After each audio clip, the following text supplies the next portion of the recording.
Yang unsur menjelaskan. Menjelaskan ini ada secara umum dan prinsip ya. Kita ambil contoh satu materi dalam bahasa Inggris. Misalnya tes deskripsi atau descriptive text. Siswa mampu menjelaskan ketika satu, mereka memahami apa itu descriptive text secara umum. Apa sih descriptive text itu? Memang saya agak sulit dari kemarin menggunakan deskripsi ya. Jangan pakai itu materinya. Ya, tes deskripsi itu seperti apa. Dan kemudian setelah memahami secara umum, kemudian di dalam teks deskripsi itu ada bagian-bagiannya.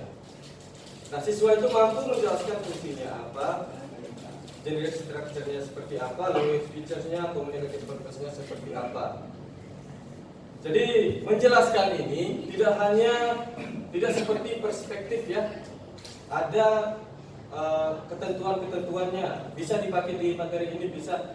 Kalau menjelaskan ini menurut saya setelah saya baca-baca itu di semua materi di aljabar bisa dipakai. Ya. Mereka mampu menjelaskan apa aljabar itu, fungsinya apa, rumusnya seperti apa. Mungkin itu saja. Konsep menjelaskan yang pertama dari saya, dan yang kedua atau yang ketiga akan disempurnakan oleh teman-teman kami. Siapa yang Aspi. Thank you. Yes. Kemudian saya akan menjelaskan menjelaskan yang kedua, yaitu memberi fenomena, fakta, data secara sistematis. Nah, ketika siswa itu sudah mampu menjelaskan, contohnya descriptive text tadi secara umum, kemudian secara rinci, dan juga mampu menjelaskan fungsi, struktur, dan lain sebagainya. Nah, kemudian aspek yang kedua itu adalah siswa itu mampu menjelaskan konsep itu sesuai dengan fakta.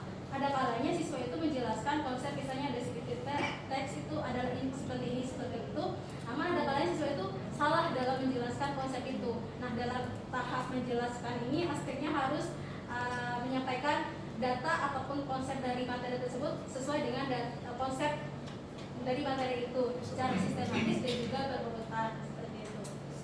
Kemudian selanjutnya mungkin dijelaskan oleh saya. Baik, yang terakhir yaitu membuat koneksi yang mendalam dan memberi contoh atau ilustrasi yang menerangi.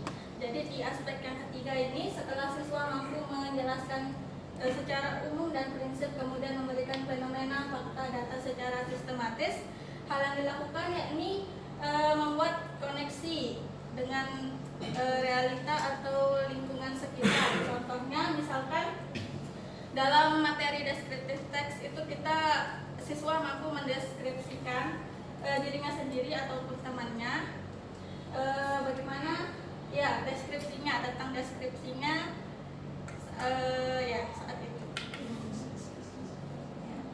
Oke, jadi dapat kita simpulkan dari tahapan mampu menjelaskan ini berarti siswa harus dikatakan mampu menjelaskan jika tiga aspek yang tadi seperti mampu menjelaskan secara general, kemudian spesifik, kemudian mampu memaparkan fakta, hal yang general itu secara fakta dan benar dan sistematis, kemudian mampu memberikan contoh dan ilustrasi. Jikalau salah satu dari aspek tersebut tidak bisa ditunjukkan oleh siswa, maka bisa dikatakan kurang mampu menjelaskan. Bukan tidak mampu menjelaskan, tapi kurang mampu menjelaskan karena mungkin ada beberapa poin yang terlewatkan dan belum dipahami, seperti itu. Jadi itu aja kesimpulan. Untuk ada tambahan? Ya, ada tambahan ya. Ini di K13 itu ada istilah taksonomi belum ya. Ada yang menjelaskan dan lain-lain. Nah, menjelaskan ini ada temannya ya. Kita sebelum itu merincikan, menerangkan. Jadi siswa itu merincikan, dia sudah mampu menjelaskan. Selain dari menjelaskan itu didefinisikan dari merincikan, menerangkan. Ya, itu mungkin tambahannya. Ya, silahkan ya, ada ini tambahan, sanggahan, komentar, silahkan Pak Gus. Mengenai mampu menjelaskan ini, bagaimana pandangan pendekatan pendekatan ini? Teori, teknik, strategi. Perencanaan dalam UBD ini memandang siswa yang sebenarnya memang paham, cuman dia tidak bisa menjelaskan. Bagaimana pemandangan UBD? Oke, jadi di sini kita bisa lihat dari temanya, yaitu mampu menjelaskan. Di sini hal yang dijelaskan itu ada beberapa hal cara menjelaskan. Tidak mesti Anda menjelaskan dengan cara saya ceramah. Bisa dengan menjelaskan dengan cara typewriting atau something. Dia bisa menjelaskan banyak hal dengan cara mengetikkan seperti itu juga bisa. Jadi tidak semua orang memiliki vokal yang sama kemampuan dalam menyampaikan penjelasan. Jadi penjelasan itu tidak mesti seperti ini cara saya menjelaskan. Bisa dia menjelaskan Banyak cara. sendiri, ya. Gaya belajar. Gaya belajar. Kembali ke Gaya belajar. Penjelasan itu. Bisa pakai main mapping. Ya, itu juga bagian dari menjelaskan. Boleh saya tambahkan juga? Ya, silakan.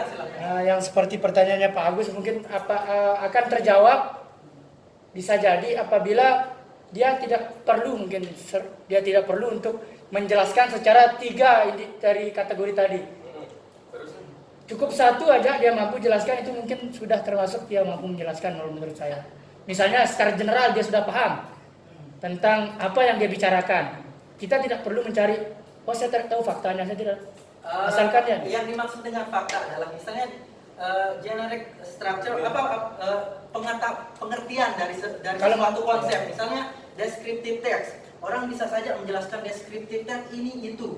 Ya, dia bisa menjelaskan tapi ternyata faktanya itu bukan descriptive text. Jadi kalau untuk mampu menjelaskan, selain kita mampu mengolah kata-kata yang kita keluarkan itu harus benar berdasarkan apa sebenarnya konsep yang ada. Ini juga tambahannya masalah menjelaskan yang tadi. Menjelaskan misal descriptive text itu bagiannya generic structure, ya ini lemon feature-nya ini. Dia hanya tahu generic structure secara itu saja. Padahal ada bagian-bagiannya, dan bagiannya itu misal lemon features-nya, communicative purpose-nya, dia hanya tahu poin-poinnya itu.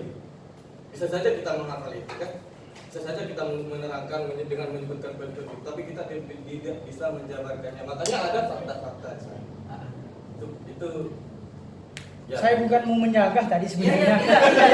Kita saling melengkapi, Pak. Makanya saya hanya menawarkan solusi tadi ke teman-teman sebenarnya itu. Terima kasih. Dia cukup menjelaskan 1 poin saja dari yang 3 itu. Mungkin dia sudah dikatakan paham gitu. Ngerti. Ya perlu yang 3 itu ya. Fakta yang dimaksud di situ artinya apa yang dijelaskan itu sesuai dengan apa yang diungkapkan. Ya. Contohnya kalau mendeskripsikan tentang Pink Beach, sementara yang dia ungkapkan itu tentang Kuta Beach kan tidak nyambung. Fakta yang ada di Pink Beach itu disampaikan gitu. Dan memang benar adanya. Oh berarti harus utuh gitu ya? 3-3-nya. Ini lagi, kalau dia melalui hanya secara general, jadi fakta-faktanya itu tidak akan bisa didapatkan. Berarti dia belum tahu itu. Yang dia ya itu Secara mendalam. jadi kan belum bisa menjelaskan. Jadi ini nanti nyambung sama memahami dulu. Oh ya, Ya. itu memahami ya. Oke, ada lagi kalau Udah. terasa Udah. kita cukupkan saja. Ya.